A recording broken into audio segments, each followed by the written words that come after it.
Okay, good morning, Mr. Waller, Ms. Yes. Holliday.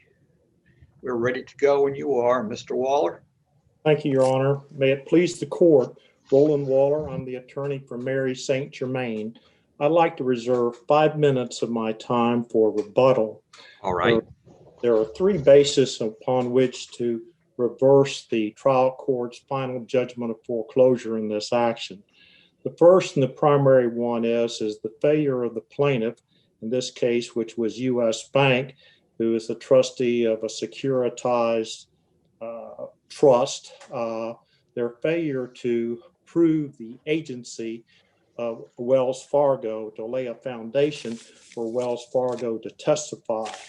The second is the fact of that the business records were shown to be untrustworthy and that they were based upon a prior owner's records, and nothing was put of record as far as the trustworthiness of those records, and also as far as on cross-examination, the records were just shown to be untrustworthy. The third is the denial of due process, and that there was a counterclaim filed based upon the promissory note, based upon the statute of limitations, and that was dismissed with prejudice based upon a motion to dismiss. The factual background on this matter is Mary St. Germain executed a note and mortgage in 2006. The promissory note was endorsed in blank, and the mortgage was assigned to the plaintiff. This foreclosure action was filed in 2014. The allegations of the complaint that says U.S. Bank as trustee is the holder of the note. What is more important is what's not shown in the complaint. There's no allegations as far as Wells Fargo being the servicer, Wells Fargo having a power of attorney, or any reference whatsoever. Mr. Waller, Wells Fargo, the one witness that testified at the final hearing was a Wells Fargo employee, is that right? That's correct, Your Honor. And had been for 10 years or so, as I recall? Yes, sir. And the Wells Fargo employee, during the course of his testimony, the court admitted a power of attorney, correct? They did. Doesn't that establish their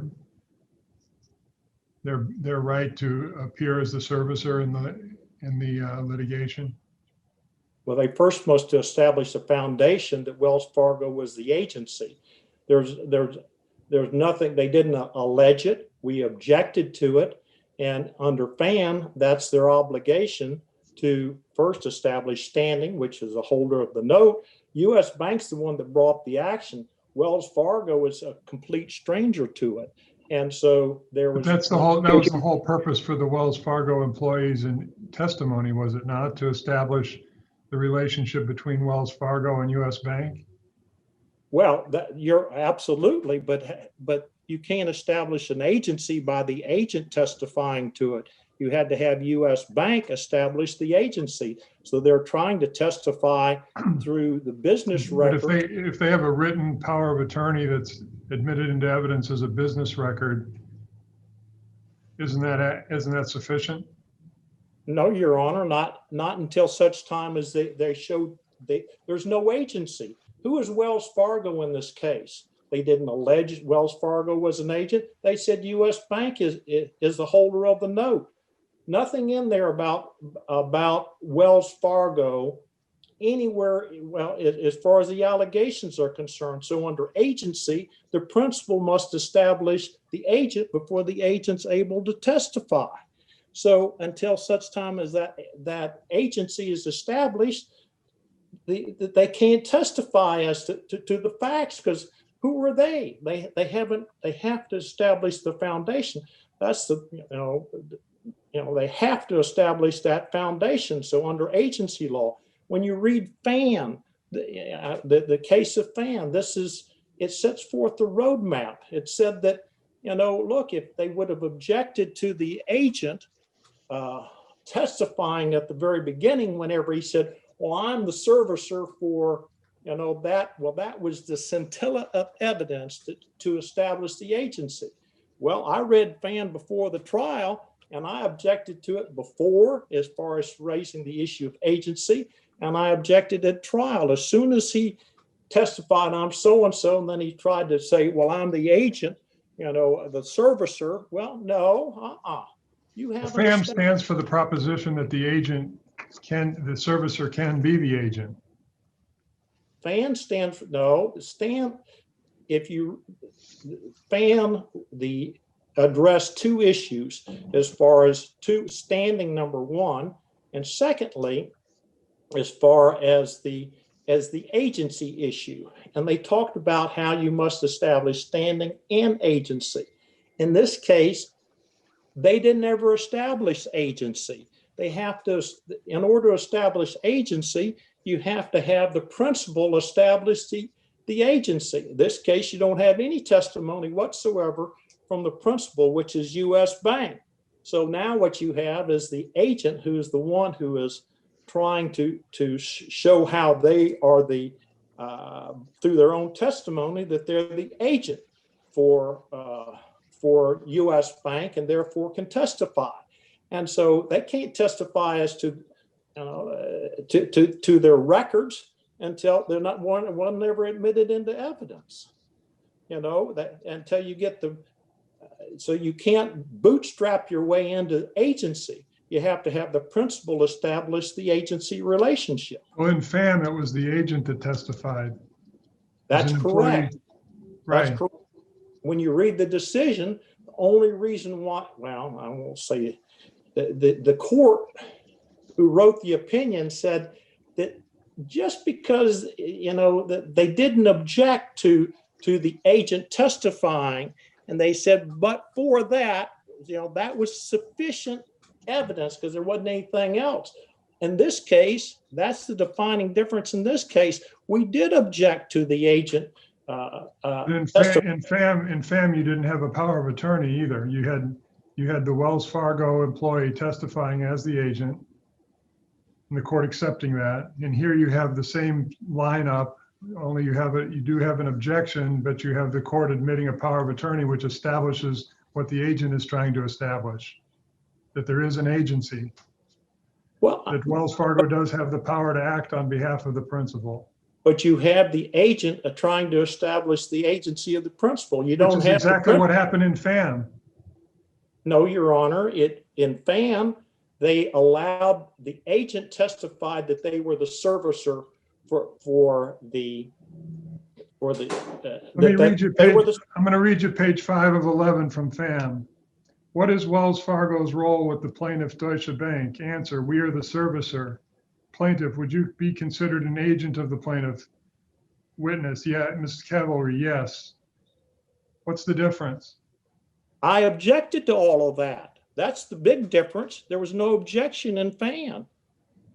No objection to FAM. There was an objection which was overruled, and a power of attorney and a pooling and services agreement were entered into evidence. Your Honor, sorry, I guess what you're saying is that the lower court erred by overruling your objection? Absolutely. Because FAN can, you know, the agent cannot establish their agency through their own testimony. And Mr. Waller, is your position, I take it, is that U.S. Bank would have to send somebody in with the power of attorney to establish the agency of Wells Fargo? Your Honor, I am saying that U.S. Bank would need to establish this agency.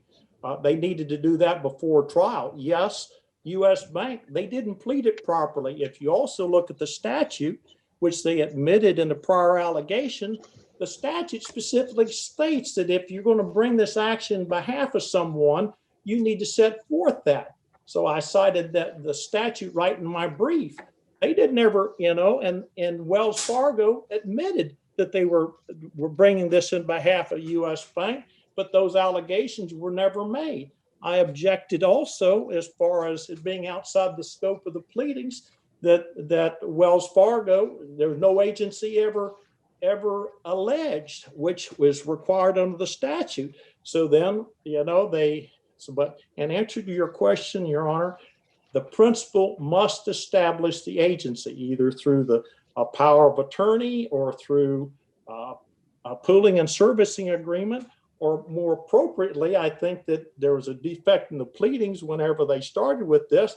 Wells Fargo should have brought the pleadings in behalf of this as a servicer, or put something in the pleadings as far as the agency is concerned.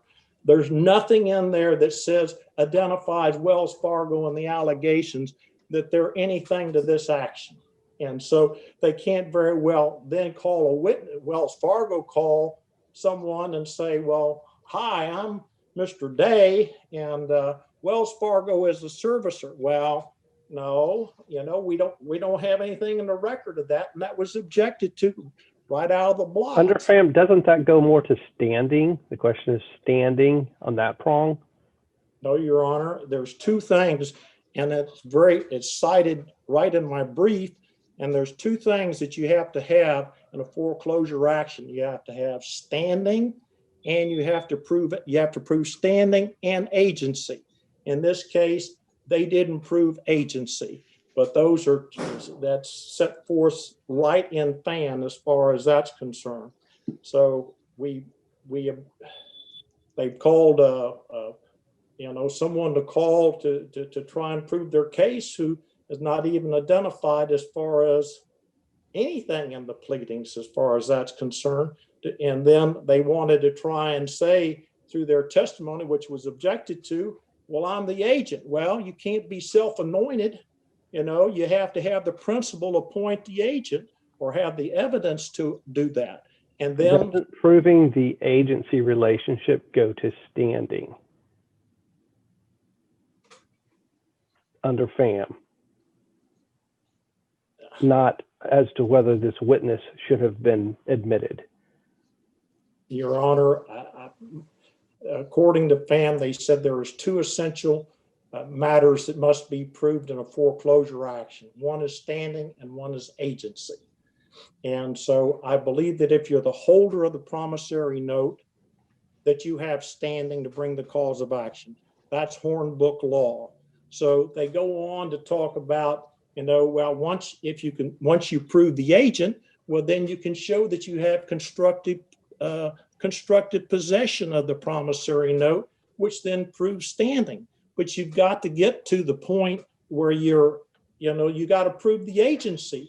So the case really turns on the ability of the lack of any evidence that U.S. Bank, ever appointed or that they're the agent. That Wells Fargo. That's ignoring the power of attorney. Well, the power of attorney is the business records of Wells Fargo. So now what you have is Wells Fargo testifying to their business records to show that where you can't get to their business records until you show that they're the agent for U.S. Bank. How do you get the admitting Wells Fargo's business records? How do you have those admitted until you show that they're the agent for U.S. Bank? They didn't prove that they were the agent for U.S. Bank. So until such time as they show that, well, those aren't the records of U.S. Bank trustee.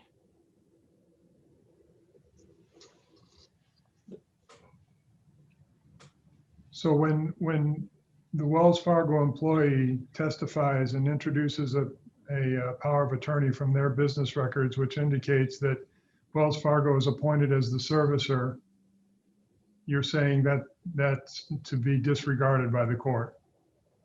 I'm saying that he should never have been able to testify, period, because he's not the agent. And you can't very well testify on business records until they're introduced into evidence as to what they say. In this case, he's testifying as that he's the agent without ever having the power of attorney introduced into evidence. I cited those as far as, Justice Curzam talked about that. So, you can't just have them, it's called bootstrapping. If you look at the Earhart, as far as that's concerned. They're having the agent turn around and try and show through his own testimony and his own records that he's the agent. You've got to first establish, you can't do that. You've got to have the U.S. bank show that he's the agent. And that's a problem that they had, which I objected to. I read FAN, and I objected before the trial, and I objected at the time of trial, and that FAN talked about the agency aspect of it. Mr. Waller, excuse me a moment. You're up to 15 minutes. Use your time as you wish, but I wanted to give you the heads up that you're into your rebuttal time. I'll reserve my rebuttal time, Your Honor. Okay, thank you, Mr. Waller. Ms. Holliday? Thank you, Your Honor. May it please the court, Sarah Holliday on behalf of U.S. Bank as trustee. To address the agency relationship in particular, I believe that Ms. St. Germain's counsel has confused pleading requirements with what constitutes a qualified witness at trial. So the statute that he keeps referencing, saying that there had to be agency allegations in the complaint, relates to a situation where the action is being brought in the name of the servicer, who happens to be a non-holder, non-owner. And so in that case, of course, you have to plead that you have the ability to bring the action on behalf of the principal. Here, in contrast, this case was brought in the name of the holder and the owner, who was the trust. The fact that the servicer showed up at trial to then prove up the payment history and some of the life of the loan, that's not unusual, and that happens all the time. I would also dispute that Wells Fargo cannot enter into evidence its own business records establishing a statement by the principal, which is the limited power of attorney, giving Wells Fargo the ability to act. Of course, it's a Wells Fargo record. They have to have that to be able to act on behalf of the trust, but it is primarily and principally a statement by the principal of their authority. So the fact that it's within Wells Fargo's records and introduced by a Wells Fargo witness really has no impact on its admissibility under business records. And again, I think counsel is confusing the pleading requirements for agency and a qualified witness. In addition to the limited power of attorney, the other statements by the principal that were also in evidence were also the PSA, which was signed by the principal.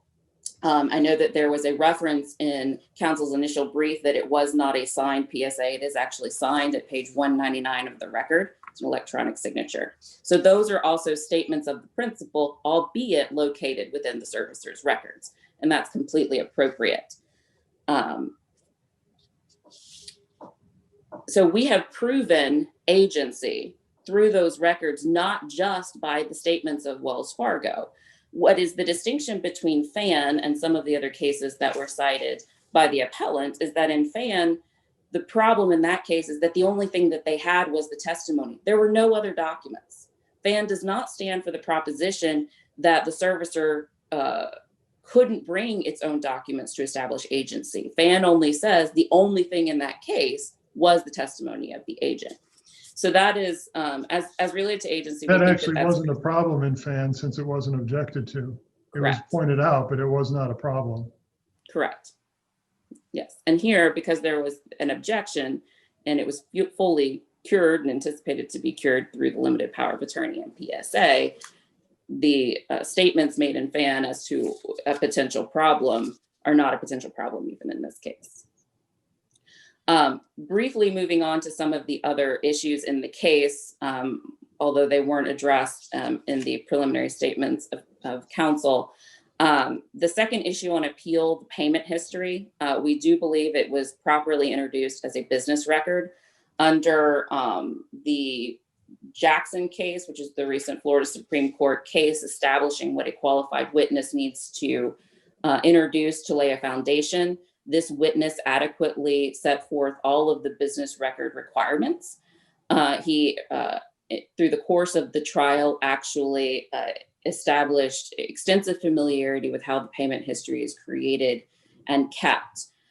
As to the subsequent servicer issue or the incorporation of a prior servicer record into Wells Fargo's records, as this court may recall from the record, there was a single payment of $79.42 that came over from the prior servicer, and the witness did testify as to that fact and how it got into the record or of records of Wells Fargo. There were some objections as to the trustworthiness of that incorporation, but the trial court, in its discretion, ruled that the documents were trustworthy. In fact, at page 115 of the transcript, the trial court felt clearly satisfied as to the trustworthiness of the onboarding or incorporation of the records, because he stopped any further clarification or attempts by U.S. Bank's counsel at the trial court to further clarify, given some of the objections. So that he was well within his discretion and properly exercised his discretion in admitting the payment history. The other discrepancies that have been noted in the briefing, which constitute some credits to the account, which happened to be to Ms. St. Germain's benefit, none of those were challenged at the trial as being wrong or misapplied. They were solely used as an attempt to discredit the trustworthiness of the record. Under Jackson, that does not have any bearing on the trustworthiness of the record, especially where there is the defendant, the borrower, is not challenging that they are in default. And here, where the payments or the credits actually were to Ms. St. Germain's benefit, there appeared to be no challenge to their application because it actually reduced the indebtedness on the loan. So because the witness adequately established the business records exception for the payment history, as well as many of the other records, they were properly admitted over counsel's objections. And then the burden shifted to Ms. St. Germain to prove that they were untrustworthy, which was not done. As to the third issue on appeal, which is the failure of due process, which relates to the court's granting of a motion to strike a single affirmative defense related to statute of limitations, as well as a motion to dismiss a counterclaim also on the same basis, the statute of limitations. There was no error committed by the court in granting either of those motions. A motion to strike and a motion to dismiss both test the legal sufficiency of the defense and the counterclaim. In this case, the counterclaim and the affirmative defense were both based on statute of limitations under the grounds that because there were two prior foreclosures, both of which were dismissed without prejudice, alleging a different default date of October 2007, based on those, the borrower claimed that U.S. Bank could not bring the current action alleging a completely separate default date of March 2010. Under Bartram and its progeny, that is a completely legally insufficient argument. As Bartram stated, the dismissal of a foreclosure decelerates the acceleration of the loan, because the act of filing the complaint was the acceleration. So when it's dismissed, that is basically undone, and the parties are put back in the position pre-suit. What Bartram and its progeny also states very clearly is that continuing defaults also serve as a basis for a different foreclosure action, and especially a new default alleged in a subsequent suit is a basis and does not render afoul of the statute of limitations. On the due process issue specifically, there is no due process violation here because the borrower was given the opportunity to amend both the defense and the counterclaim. They did do that. They did not correct either of the deficiencies in that defense or the counterclaim, and therefore due process was not violated. They were actually given an opportunity. If there are no further questions, U.S. Bank would simply ask that this court affirm the foreclosure judgment. Thank you. Thank you, Ms. Holliday. Mr. Waller, 5 minutes for rebuttal. Thank you, Your Honor. Number one is, let me address the business records as far as that's concerned. I don't know how else you can attack it other than whenever the witness cannot explain any of the entries or whatever, as far as knowing the understanding what these entries have to do to arrive at the unpaid principal balance as far as that's concerned. On cross-examination, he couldn't explain two substantial entries as far as that's concerned. One I think was 33,000, the other was 23,000. So whenever on cross-examination, he couldn't explain that. In fact, he said, well, I need to do some more research in conjunction to give you an explanation as far as that's concerned.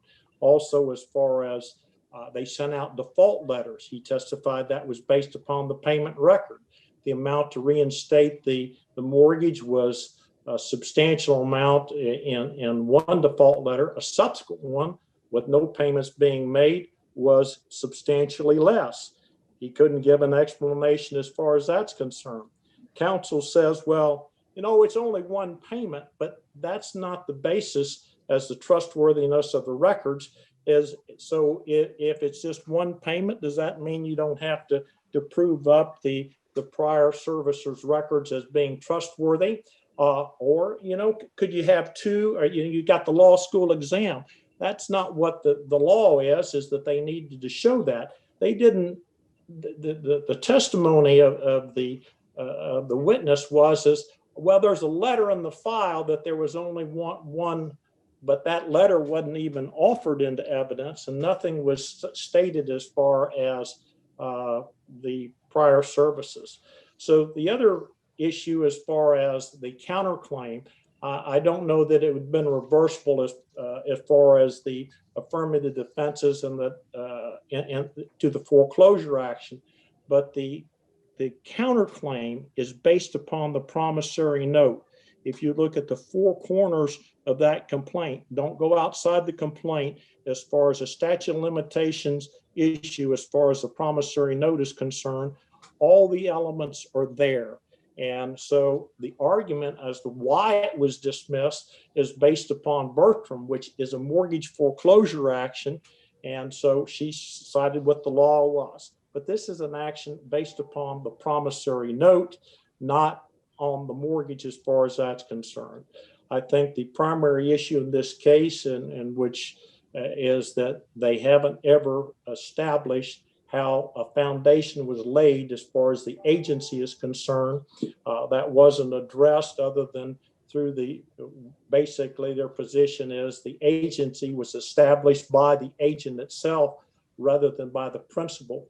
And that is just not how you establish the principal agent relationship. And so I would ask the court to reverse the final judgment. Thank you.